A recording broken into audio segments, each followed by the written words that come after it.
тихара, брек картошка. Не жалко. Брек картошка. Vay vay vay.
Барлықтарыңызға сәлем, каналыма қош келдіңіздер. Енді 2 күндік демалыстан кейінгі фазендадан біздің үстімізден өте көп киім түсті. Соның барлығын қазір бірге жуатын боламыз. Тағы да үйде киімдер болатын, стиркаға қосатын, солардың барлығын жуамыз.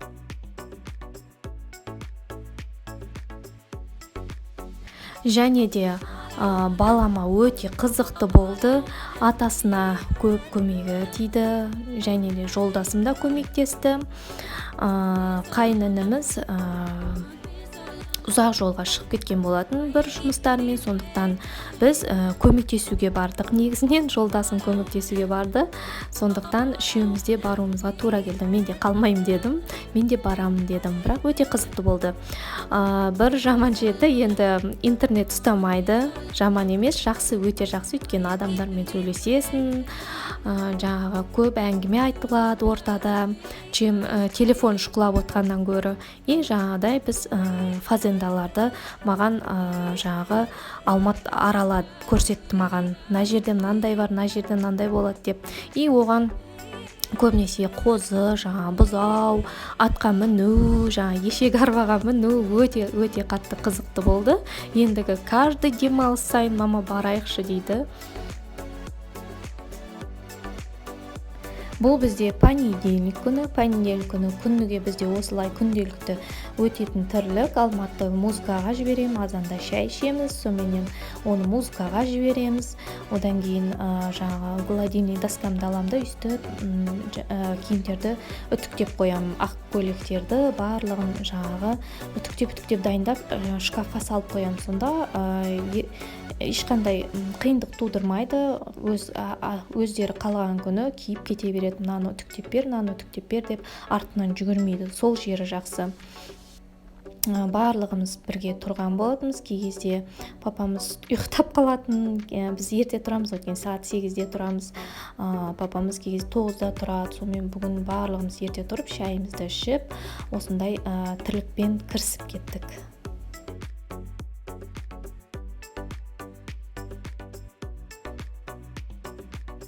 Бізде понедельник күні болғандықтан, понедельник күні бірінші сабақ бізде дене шынықтыру сабағы.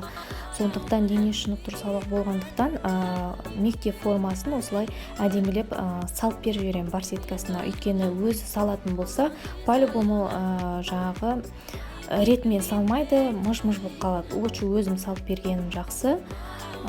Мектепке классқа барған кезде тап-таза жаңағы ұқыпты болып отырады. Мына жерде енді баламыз екеумізде спор кетіп жатыр. Сағатқа қарағандарыңыздай сағат 12:30, ол 12:30-да кетем деп отыр. Сабақтары 2-ден өте басталады. 1-2 сағаттай жүрейін деп тұр ғой мектепте. Сонымен ерте барамын деп маған солайынан айтты. Мен айттым, әлі ерте ғой, сағат 1-де барсаң да үлгересің десем, жоқ, мен ерте барам дейді. Сонымен сұрадым, неліктен ерте барасың деп едім. Мектепке ерте кіреміз, түскі сменде болғандықтан ар жаққа кіргізбейді ғой мектепке. Сондықтан ерте барса кіріп кетеді. Спорт залда ойнаймыз дейді. Бүгін бізде футбол болады, біз бүгін ұтуымыз керек дейді. Сонымен жаңағы дос баласына WhatsApp-пен звондап, екеуі план құрып жатқан әйтеуір. Футболда ана жерге қоямыз, мына жерге қоямыз. Сен ана защитныйде тұрасың, мен мына жаңағы воротада тұрамын деп сөйтіп бір-бірімен ақылдасып отқан еді.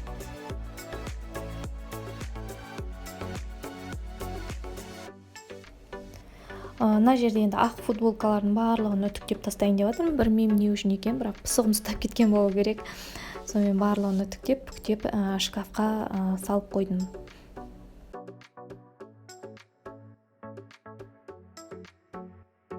Мына жерде Алмат жаңағы түскі асқа тиын алып кетем дейді. Сондықтан үйдегі шашылып жатқан тиындардың барлығын жинап жүр. Ана жерден 20 теңге, ана жерден 5 теңге барлығын жинап алам деді. Жинасаң тіпті жақсы дедім мен.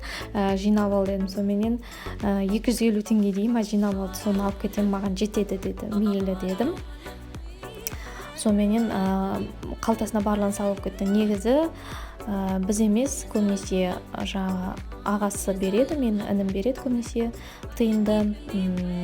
Сол беріп жүретін. Бүгін берілмей қалды. Сонымен үйдегі барлық қалған құтқан тиындердің бәрін жинап алып кетті. Көбінесе көп тиын бере бермеймін Алматқа. Әр кезде әрқалай бірде көп берем, кей кезде аз берем. Кей кезде үйге апа-атасы келген кезде қолына ақша ұстатып кетеді. Бірақ көбінесе айтып отырамын, мынаның барлығын жұмсама, қазір мысалға майдалап берем, сен қалағаныңша ал деп. Қалған қойып қой, ертең жаратасың деп. Сондықтан әр кезде әрқалай көбінесе алатындар болған кирешки, китайский пышылдататын бір андай болмайтын нәрселерді алып жейді. Лучше мен көбінесе айтатыным, булочка алып же, немесе лакомка алып же, столовыйда неше түрлі нандарды сатады, соларды алып же деймін. Сіздерде де солай ма?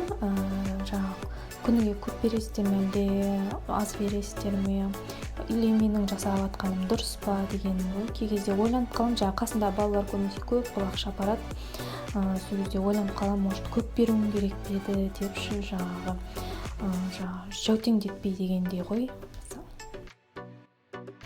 Кір жаятын сушилканы ерте жинап тастаған бар болсын. Тағы да кір жуған екен, есіме шығып кетті ғой мен.